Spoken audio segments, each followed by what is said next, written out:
Imagine for a moment that everything you've believed about yourself might be wrong. Imagine that the times you felt out of place, misunderstood, called too sensitive, or too intense, weren't signs of weakness, but of something radically rare, a mind that dares to exist beyond the ordinary. Carl Jung, the most profound explorer of the invisible landscapes of the psyche, believed that less than 5% of people carry within them a differentiated consciousness, a way of perceiving reality that goes beyond the surface and touches directly to the heart of the collective unconscious. Think about it.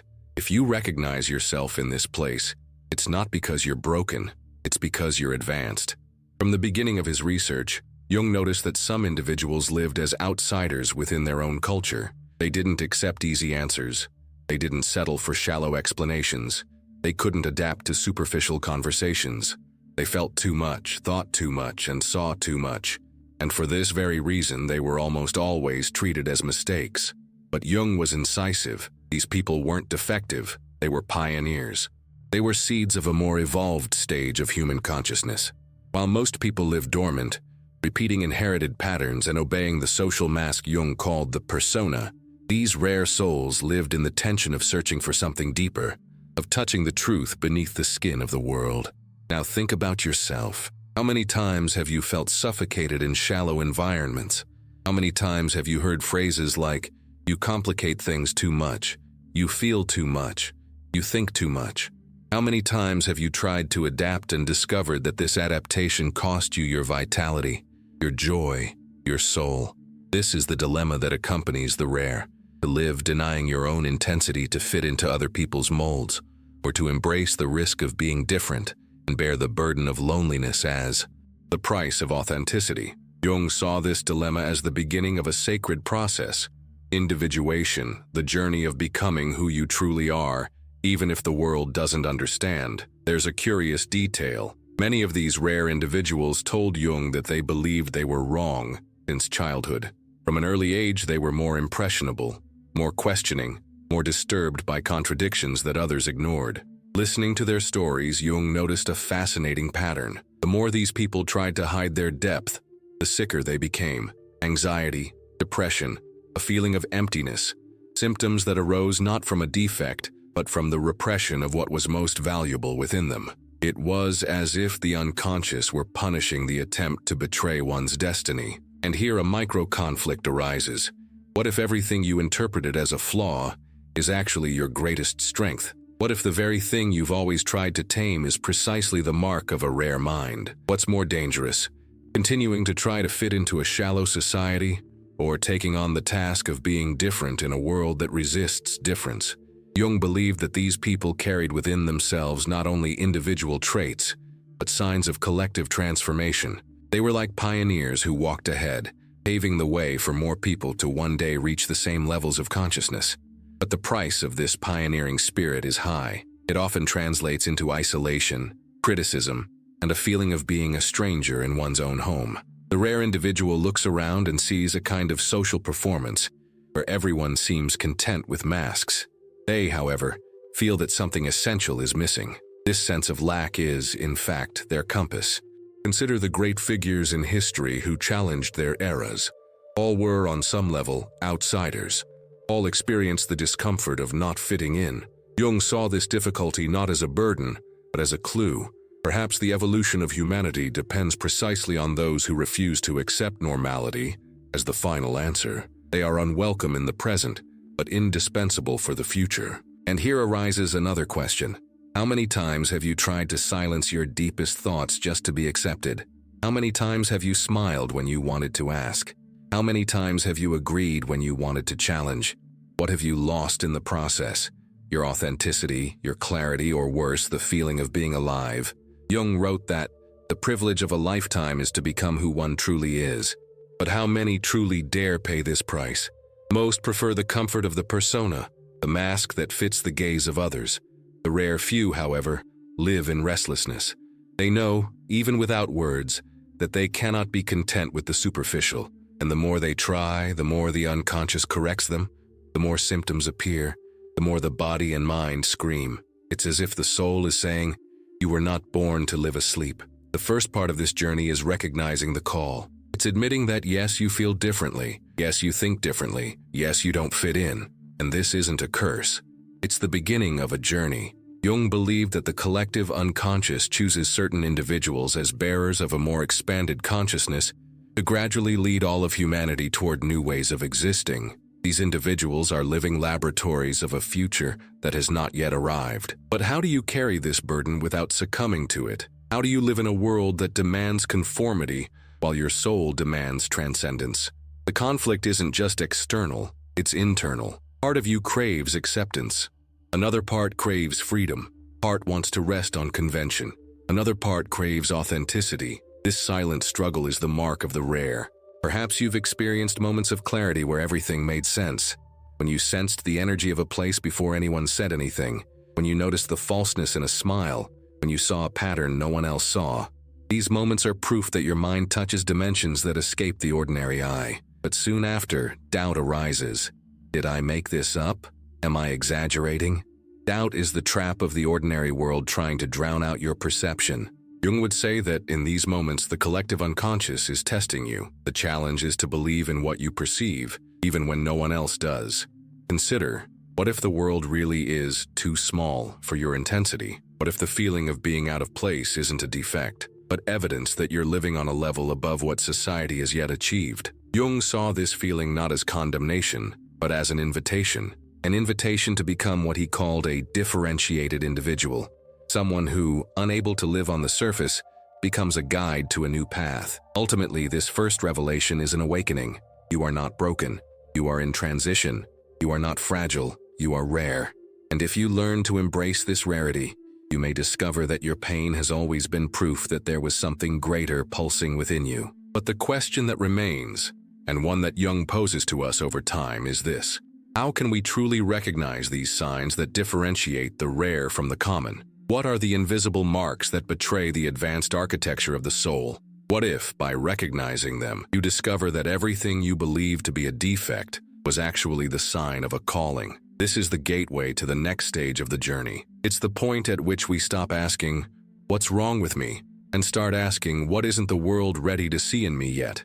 And it's precisely here that Jung begins to reveal the hidden signs that betray the presence of the rare. And when the first sign is revealed, you will understand why your feelings were never just feelings, but secret messages from a consciousness that insists on awakening. Imagine you're in a room full of people, conversations drifting like background noise, laughter echoing, and everyone seems comfortable in their light, almost automatic interactions. You smile and respond politely, but something inside doesn't quite fit. While most people are content with empty phrases, your mind wonders, what really sustains these bonds? Why do we pretend to be connected when deep down we feel the opposite? This discomfort is a clue. Carl Jung identified precisely this inability to be content with superficial answers as a mark of the rare. They carry a form of consciousness that cannot bear to live by appearances, because the unconscious pushes them deeper. The first sign he described is the emotional intensity that seems to surpass the average human. For many, feeling is a fleeting event, a joy that quickly dissipates, a sadness that dissolves into distractions. But for the rare, feeling is like crossing oceans. A song is not just sound, it is memory, a mirror, a revelation. A loss is not just absence, it is a ritual of death and rebirth. Joy is not just laughter, it is an expansion that connects you to the entire cosmos. While others experience emotions like waves that crash and recede, you live as if you were the sea itself. This can be disturbing because others call this depth exaggeration, when in fact it is an advanced type of affective intelligence. Jung called these invisible layers affect-laden complexes, emotional cores that are not just personal, but collective. In other words, when you feel, you don't feel just for yourself. You access the pain, desire, and fears of all humanity. That's why you often walk into a room and sense something wrong before a word is spoken. You capture the tension in a silence, the sadness hidden behind a smile, the resentment disguised in a calm voice.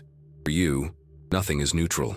Everything carries a subtext, an energy, a hidden signal. This sensitivity can be a gift or a curse depending on how it is experienced. An example, imagine a family dinner. Everyone is at the table, seemingly relaxed, but you sense a shadow in the room. Someone's quick glance, the pause before a sentence, the slightly altered tone. As everyone continues to eat and laugh, you know there's an underlying tension. This perception isn't paranoia. It's precisely what Jung recognized as evidence of a psyche operating on a different frequency. The problem is that, by perceiving too much, you can end up carrying pain that isn't yours, confusing the boundaries between what belongs to others and what pulses within you. The second sign Jung describes is what we might call sacred curiosity. It's that restlessness that makes you ask yourself, why do we live the way we do? Who defined this as normal? Why do we accept systems that weaken us?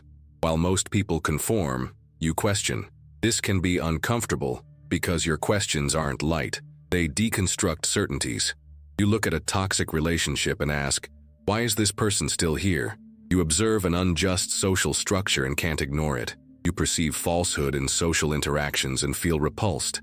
For Jung, this refusal to accept shallow explanations is an expression of the transcendent function, the ability to go beyond the limits of ordinary thought and seek new horizons of meaning. That's why your questions are often misinterpreted as rebellion. At school, you might have been the student who wanted to understand the rules and not just follow them.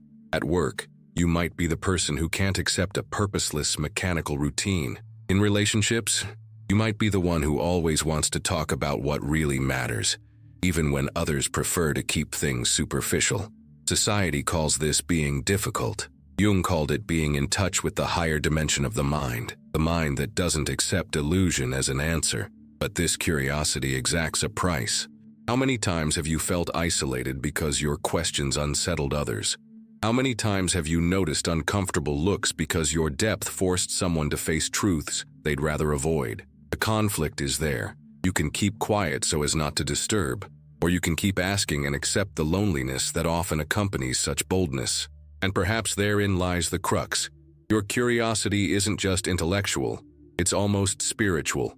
A need to seek what's true, even if it distances you from the group. The third sign is psychological independence.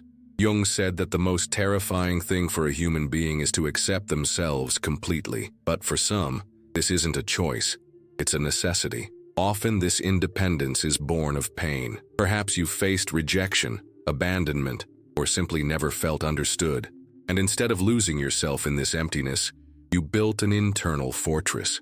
You realized early on that relying on external validation was like walking on quicksand, so you began to stand on your own, even if it meant walking without support. This independence isn't arrogance, it's survival. You've learned that your identity can't be in the hands of others. You've learned that your peace can't depend on volatile opinions. You've learned that even in solitude, you can find strength. Jung called this individuation, the process of becoming a whole being, not a slave to social masks or other people's expectations. While many spend their lives trying to fit roles, you've begun to discover who you truly are, even if it's painful. An example of this appears in common situations. Perhaps in a friendship you realized you always had to shrink to fit in and decided to walk away. Perhaps in a relationship you felt that living a predefined life meant losing your soul and chose to start over.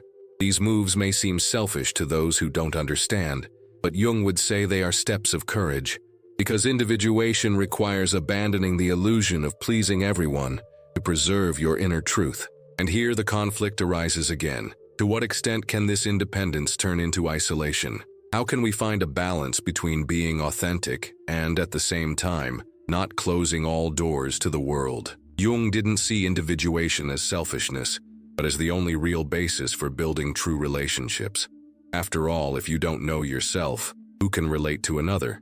Just a mask.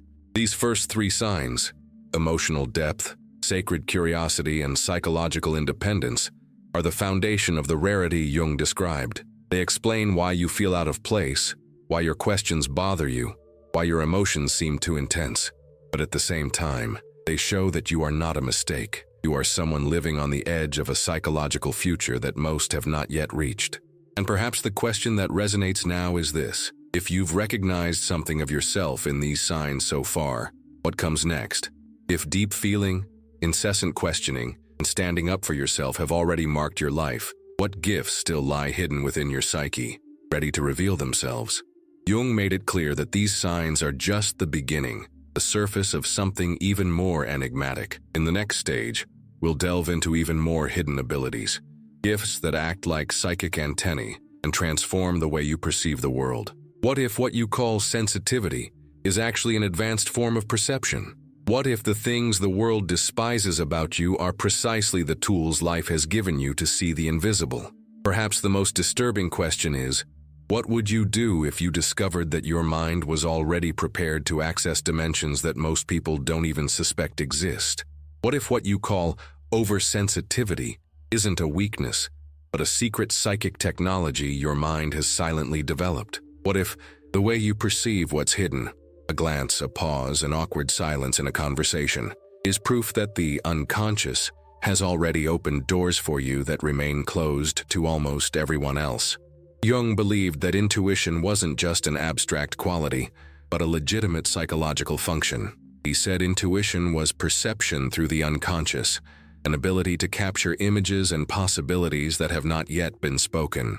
This is where the fourth sign of the rare reveals itself: hyper-awareness, that invisible radar that operates when ordinary logic has given up on understanding. Imagine a simple scene. You walk into a room and someone says, "I'm fine." Most people would accept the phrase without question, but something inside you clicks. You notice the way the person breathes, the stiffness in their shoulders, the hesitation in their voice. Your mind doesn't need rational proof. It already knows. This person isn't okay. This isn't magic. It's intuition working at such a refined level that it becomes impossible to tune out. And that's precisely where the conflict begins. How can you live in a world that insists on believing only in what's visible when your mind is driven by the invisible? Have you ever felt tired after social gatherings? Not because something heavy happened, but because you felt like you were carrying emotions that weren't yours. This happens because your psychic radar doesn't easily distinguish between what belongs to others and what pulses within you. Jung warned that this sensitivity, if not protected, turns into a burden. You unwittingly become an invisible therapist for everyone around you, regulating the emotional climate of the room, avoiding conflict, and embracing silent pain. The problem is, no one almost ever notices you doing this. But think, how many times has this ability saved you from a difficult situation? How many times have you sensed danger before it revealed itself, or caught the lie hidden in a smile? This sixth sense, as some would call it, is no coincidence. It's part of the rare architecture Jung described, something that connects the individual to the collective unconscious. It's not just perception, it's survival on an advanced psychological level. And even if it hurts, you couldn't turn it off without ceasing to be who you are. Now, the fifth sign Jung identified is even more radical: the impossibility of living without meaning. For you, surviving, paying bills, following rules, and collecting empty achievements isn't enough. Your soul craves meaning like your body craves air. Perhaps you've tried to live like others, seeking validation, status, or approval. But deep down, a silent voice inside you says, "This isn't enough." And when you ignore that voice, the price is high. You feel anxiety, boredom, and emptiness. Your unconscious protests. Jung believed these symptoms aren't illnesses per se, but signs that the psyche is demanding authenticity. Why do some people seem to thrive in superficial lives, while you feel suffocated by them? The answer, according to Jung, lies in the different psychological types. Some souls simply cannot betray themselves without paying with their own mental health. And as painful as it may be, this is a blessing in disguise. Life doesn't allow you to settle into false narratives. Your destiny is to seek what is true, even if it hurts. And precisely because of this, you become a kind of catalyst. By rejecting the false, you force others to face their own inauthenticity. Have you ever been in a group and realized your questions changed the tone of the conversation? Suddenly, what was superficial gains depth, discomfort, and truth. This happens because your search for meaning acts as a mirror. It shows others where they're wrong. It's no wonder some people shy away from you. Your mere presence reminds them of what they're trying to avoid in themselves. But at the same time, it's why others draw closer, seeking in you the courage to be who they are. This need for meaning may seem like a burden, but consider how it shapes your path. You can't stay in an empty job for long. You can't sustain relationships that lack truth. You can't tolerate goals that aren't aligned with your essence. While others are still comfortable with anything, you already feel the need for a real purpose. Jung saw this as a clear sign of ongoing individuation. Your soul accepts nothing less than coherence. But here's the question that can be troubling. To what extent can this thirst for authenticity distance you from others? To what extent can it create the feeling of being forever alone in the search for something greater? This is the paradox. The closer you get to yourself, the more distant you may seem from the collective. But Jung said that it is precisely at this point that true contribution is born. The differentiated individual, by not settling for the shallow, paves the way for more people to one day also desire depth. What would you do if you accepted that this thirst for meaning isn't a flaw, but the engine of your evolution? What if every time you felt empty was simply a call to stop betraying yourself? What if your refusal to live half-heartedly was actually proof that your psyche is in tune with something much greater than your individual life? These signs, a sharp intuition and a thirst for meaning, combine with the previous ones and form a clear portrait. You are not living an ordinary life. You carry a rare psychic configuration, which demands another level of awareness. But every rarity also carries risks.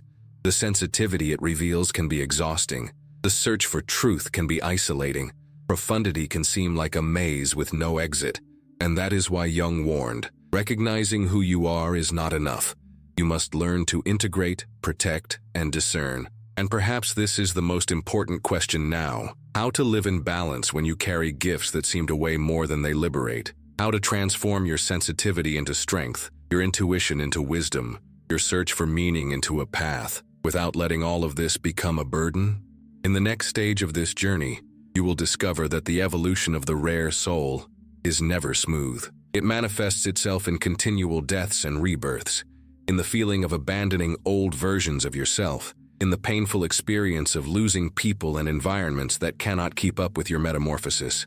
Jung called this the process of individuation, but for those who experience it, it feels like an eternal cycle of losing and finding oneself. And when you understand this movement, you will realize that each separation, each rupture, and each loss were not accidents, but necessary steps in your own psychological transfiguration. Have you ever felt like you're no longer the same person you were a year ago? Not just because you've matured or gained experience, but because you truly no longer recognize the version you once were, as if a skin had been ripped off and, in its place, a new one had grown, with new eyes, new wounds, and a new way of seeing the world. This feeling is one of the central points of what Jung called the process of individuation. For him, living in a rare way means experiencing small psychological deaths and rebirths throughout life, because the self, the deepest essence of who we are, never allows us to stagnate in old masks. Each rupture, each separation, and each solitude are not punishments, but invitations to burn versions that no longer sustain our truth. Imagine this. You've maintained a friendship for many years. You've shared secrets, laughed together, and weathered difficult times. But at some point, you realize the connection has changed. Subjects that once made sense now seem hollow. What was companionship becomes a burden. You still feel affection, but the connection is no longer there. Most people insist on preserving the relationship for fear of loss, but within you an uncomfortable certainty arises. This cycle is over. This is the experience of thousands of rare people. Studies on social dynamics show that more than 70% of friendships do not survive changes in deep values. Jung already knew this, even without modern statistics. Inner growth is a force that doesn't ask for permission. It simply breaks through what can no longer exist. This is the sixth sign he describes, the constant feeling of outgrowth, of outgrowing people, places, and environments.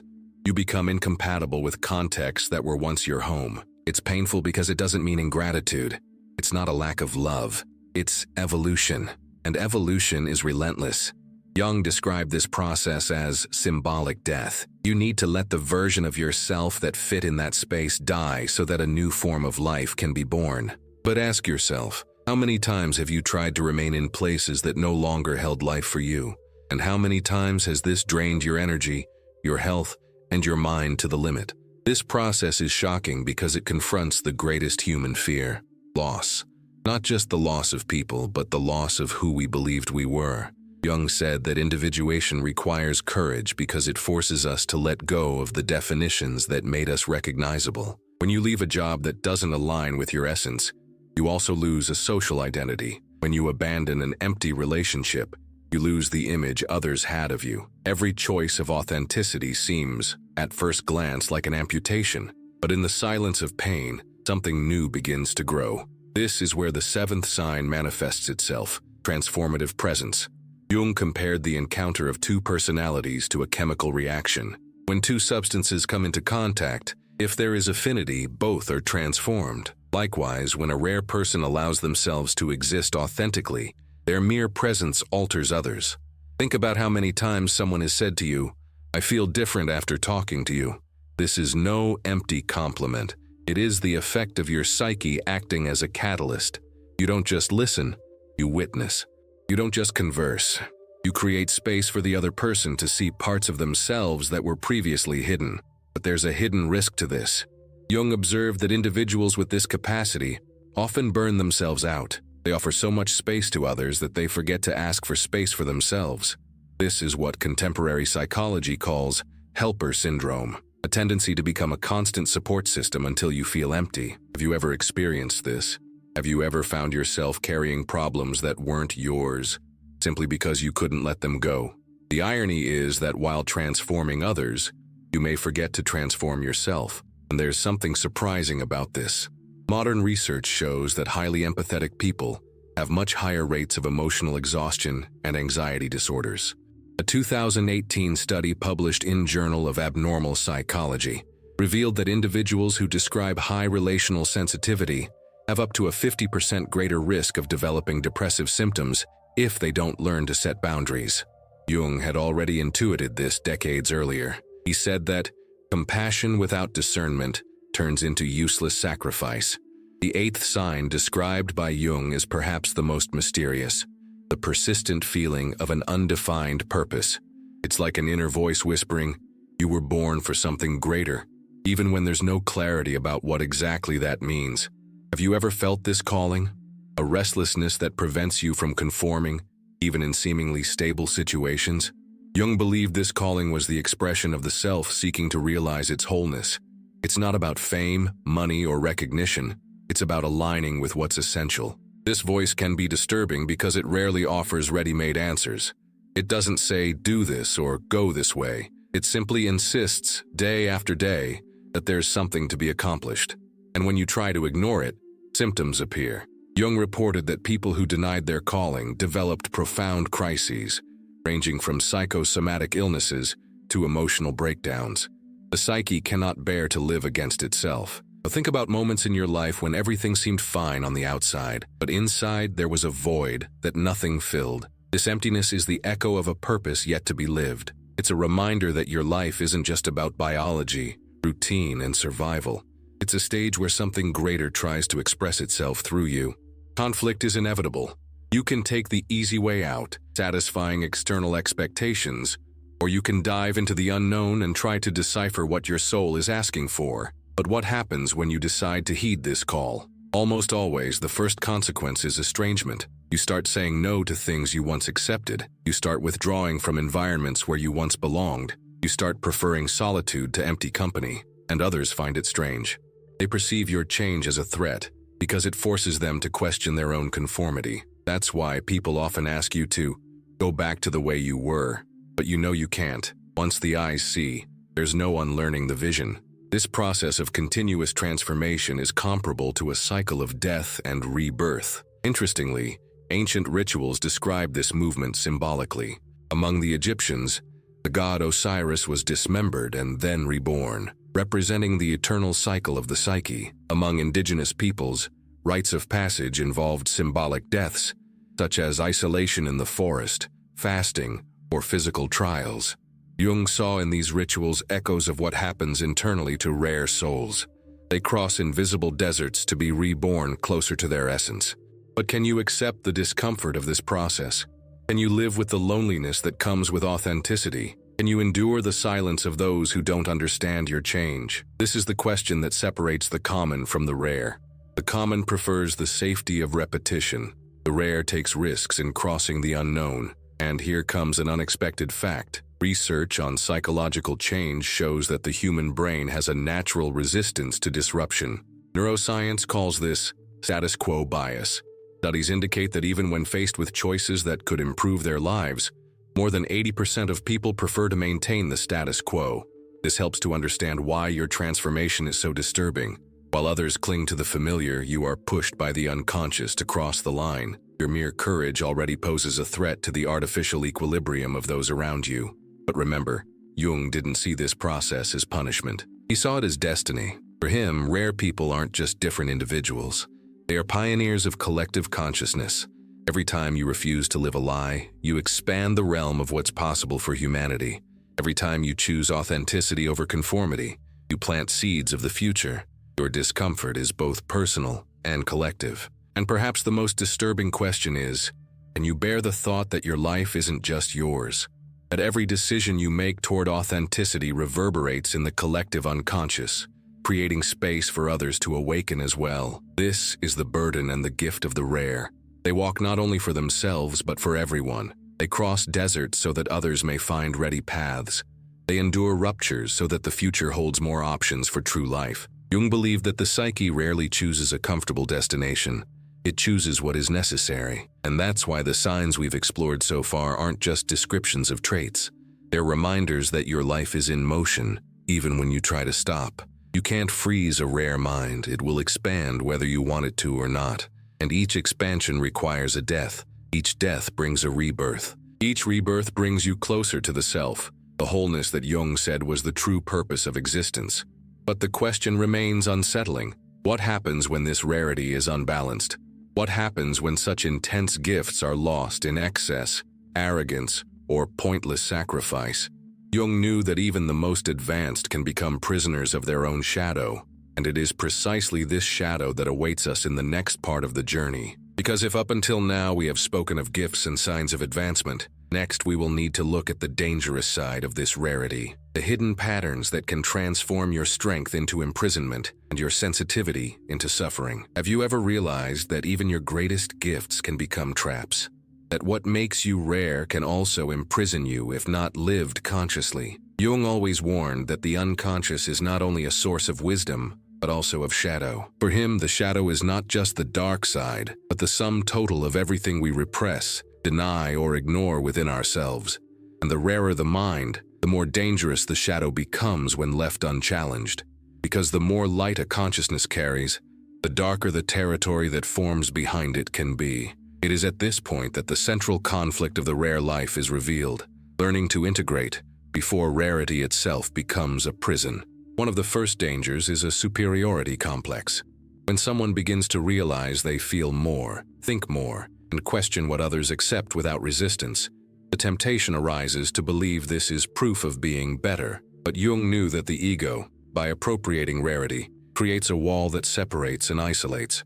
Have you ever caught yourself thinking that no one understands you? That no one is on the same level of consciousness as you?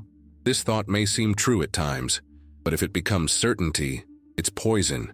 Because rarity doesn't mean superiority, it means responsibility. The rare individual is not someone above others, but someone called to carry a weight that others cannot yet bear. Another danger is what Jung called the inflation of the spiritual ego. This is when a person identifies so much with their light that they forget their humanity. Upon realizing they have gifts of intuition, depth, and sensitivity, they begin to believe they are a messenger, a guru, or a savior. This is the messianic shadow. It arises from the unconscious desire to compensate for loneliness and misunderstanding. If no one seems capable of following your vision, then you convince yourself that you need to awaken others by force. And without realizing it, you become a tired preacher, trying to enlighten those who haven't asked for light. How many times have you felt the urge to explain truths to others they weren't ready to hear? How many times have you felt angry because they couldn't see the obvious to you? This is the shadow trying to appropriate your rarity and distort it. There is also the shadow of martyrdom, perhaps the most subtle. It appears when you begin to believe that being rare means being condemned to suffering. You think your intensity is punishment, your sensitivity is weakness, your search for meaning is a curse, and unconsciously, you begin to live to confirm this fate of pain. The result is a life in which pleasure, joy, and even love are renounced, as if every moment of happiness were a betrayal of one's own depth. Jung observed this pattern in people who transformed their rarity into a victim identity, unconsciously fueling suffering because they believed it was proof of authenticity. But is pain the only possible path? Or is it simply a sign that something needs to be integrated? Jung said that integrating the shadow doesn't mean eliminating it, but becoming aware of it. If you ignore the superiority complex, it manifests itself in arrogant and isolating attitudes.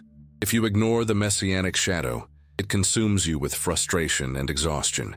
If you ignore martyrdom, you end up living a life of resignation without realizing that your own psyche is imprisoning you. Integration means looking at these impulses and saying, yes, they exist in me, but I am not them. The shadow doesn't disappear, but it loses its power to silently govern your life. Now think about your relationships. Jung believed that rare people attract three main types of attachments: those who want to possess your light, those who want to extinguish it, and those who can match it. The first are those who approach you, enchanted by your depth, but unable to sustain their own. They want you to be their therapist, their counselor, their center. It feels like love, but it's dependence. The second are those who feel threatened by your intensity. They try to diminish you, calling you exaggerated, asking you to be more normal, not because they care about you, but because your authenticity exposes their inauthenticity. And the third are the rarest, those who have also done their inner work and can walk alongside you without needing to drain or dim your light. How many times have you found yourself trapped in the first two types of relationships? How many times have you given yourself to exhaustion to those who didn't know what to do with your generosity? How many times have you shrunk to fit in with those who couldn't stand your truth? This is the area where the shadow manifests most strongly. If you don't learn to discern, you end up nurturing bonds that consume your vital energy. And this isn't just an individual choice. It's also a collective responsibility. Jung saw the rare as living bridges between humanity's unconscious and conscious. But a bridge only fulfills its purpose if it is solid. If it wears down to the point of collapse, it ceases to be a passage and becomes a ruin. And here's a surprising fact. Contemporary research shows that highly empathetic people have higher rates of abusive relationships and emotional distress. A 2020 study by the University of Cambridge found that individuals classified as highly sensitive are up to 3 times more likely to engage in toxic relationships, precisely because they tend to ignore warning signs in the name of compassion. Jung anticipated this when he said that kindness without discernment is a shadow disguised as virtue.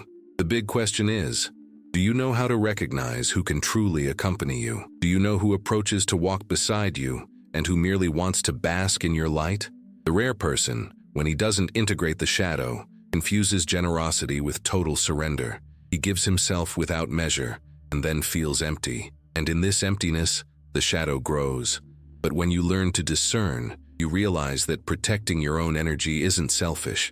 It's a vital necessity. It is at this point that Jung introduces a crucial concept, the responsibility of rarity. He believed that these souls arise not just for themselves, but to serve the advancement of collective consciousness. This doesn't mean sacrificing yourself for the world, but living so authentically that your very existence becomes a beacon. When you choose authenticity over conformity, you show others that it is possible. When you reject superficial relationships, you open space for truer connections to emerge. Your life becomes a silent testimony, more powerful than any speech. But this only happens if you don't fall into the shadow's traps. Because the rare, inflated by ego, can isolate themselves in arrogance. The rare, overcome by messianism, can lose themselves trying to save others. The rare, given over to martyrdom, can consume themselves in sterile pain. And in all these cases, the result is the same. Rarity ceases to fulfill its role of expanding consciousness and becomes just another prison. Conflict is inevitable. On one side, the light that differentiates you. On the other, the shadow that threatens you.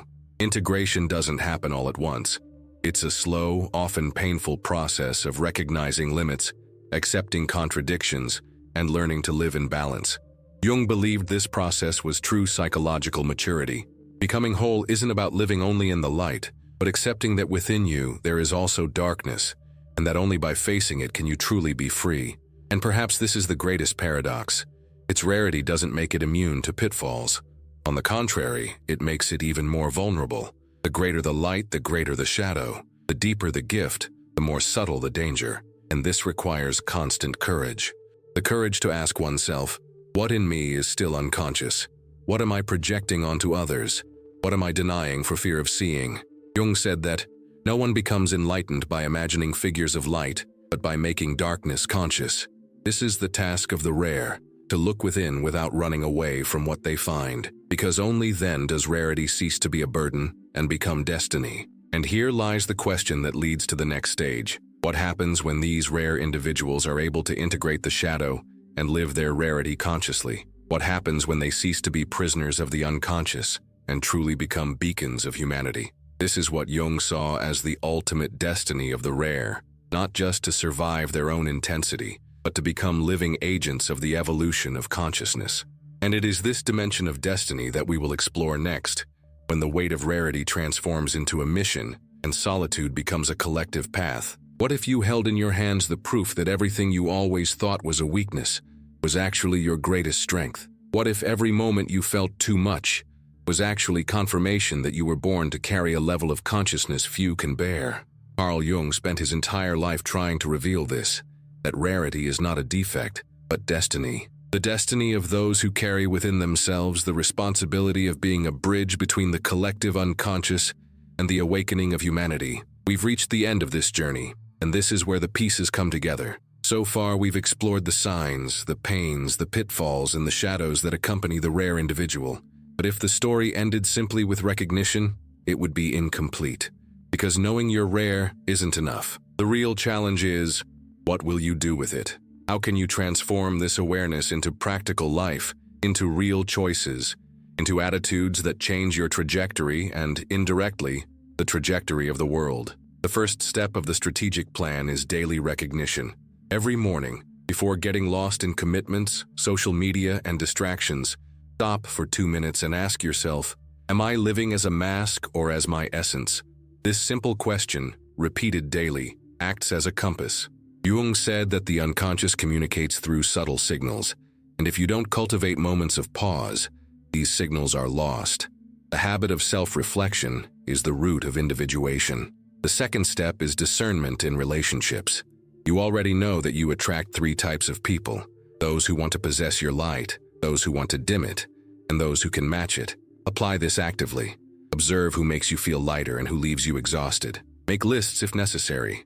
Ask yourself, does this relationship allow me to grow, or does it just consume me? This practice can be painful because it requires letting go of old ties, but it's strategic for preserving your psychic energy.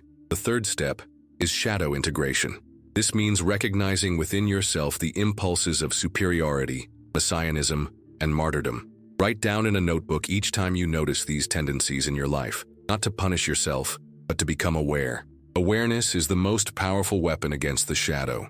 Jung said that what remains unconscious governs our lives like destiny. Making them visible is breaking the cycle of repetition. The fourth step is cultivating purpose. Don't wait for it to appear as a sudden revelation. It's woven into the fabric of small choices every day. Ask yourself, what can I do authentically today, even if no one notices? It's not about saving the world, but about aligning your actions with what resonates with your soul. A genuine gesture, an honest word, a coherent decision, all of these strengthen the invisible thread that connects you to your higher calling. The fifth step is energy protection. Rare people burn out because they confuse empathy with obligation. Create simple rituals to release what isn't yours. It could be writing down what you felt during the day on a piece of paper and burning it. It could be walking alone in silence. It could simply be telling yourself, this pain isn't mine. These symbolic practices aren't just metaphors. They're ways to educate the unconscious and teach it to differentiate what belongs to you from what belongs to others. The sixth step is the courage to share. Not with everyone, not with just anyone, but with the few who can understand. Build a small but genuine circle. Jung believed that the rare act as catalysts for one another. By connecting with people who have also chosen authenticity, you multiply the power of your own journey. And the seventh step is the most profound, accepting solitude as part of the journey, but never as condemnation. Understand that you will often be ahead, opening up spaces that others don't yet see. This may be painful, but remember, each solitary step you take broadens the field for others to follow. Your life isn't just yours. It's a testimony and a beacon. Now look at all that has been said. How many times have you tried to be smaller to fit in? How many times have you denied your intuition to please? How many times have you pretended not to feel to be accepted? And see where this has led you. To emptiness, to exhaustion, to questioning. But what would happen if, starting today, you decided to live a rare and conscious life? If you decided to embrace each of these signs not as a burden, but as the architecture of an advanced mind. You don't need to change the world all at once. You just need to change the way you relate to your own rarity. You need to stop apologizing for being intense. You need to stop believing your sensitivity is a flaw. You need to stop convincing yourself that authenticity is selfish. Because in fact, it's just the opposite. Your intensity is what moves, your sensitivity is what heals. Your authenticity is what liberates. Carl Jung believed that these rare individuals represent the vanguard of human consciousness. They are the ones who pull the future into the present. They are the ones who show, in their own lives, that existence can be truer, deeper, more connected. And this means that you are not just living your individual story. You are helping to rewrite what it means to be human. Think about it. Every time you choose authenticity, even in silence, you open space for the collective unconscious to transform. Every time you reject lies, you plant a future where more people will have the courage to be truthful. Every time you protect your energy, you show that it's possible to take care of yourself without abandoning others. You are, without realizing it, a pioneer of consciousness. And if this responsibility seems overwhelming, remember, you don't need to have all the answers right now. You just need to take the next step, one step at a time, one choice at a time. The self doesn't demand perfection. It demands movement. It doesn't ask you to arrive, it asks you to keep going. And this is where I want to speak directly to you. Don't let your rarity become silence. Use it. Transform it into strength. Let it guide your decisions, inspire your relationships, protect your energy. Because the world doesn't need you lesser. It needs you whole. It needs you rare. It needs you conscious. If you've made it this far, it's because something inside you recognized the truth of these words. Don't let that flame die when the video ends. Put what you've learned into practice. Choose one of the proposed actions and start today. Write down your shadow, protect your energy, ask yourself about authenticity. Do what you can, but don't return to the slumber of superficiality. Now I want to invite you to go a step further. Share your experience with these signs in the comments, even anonymously. Tell us where you recognize yourself, where you struggle, where you want to grow. This space is for you. Your story could be the reflection someone needs to recognize themselves too. And if this content resonated with you, subscribe to the channel, like the video, and turn on notifications. Not out of vanity, but because every action you take helps expand this field of consciousness to more people who need to hear what you heard today. When you participate, you don't just receive. You become part of the current that spreads light where darkness still exists. This is the time to embrace who you are, to stop apologizing for being intense, sensitive, or profound. This is the time to be rare and proud of it.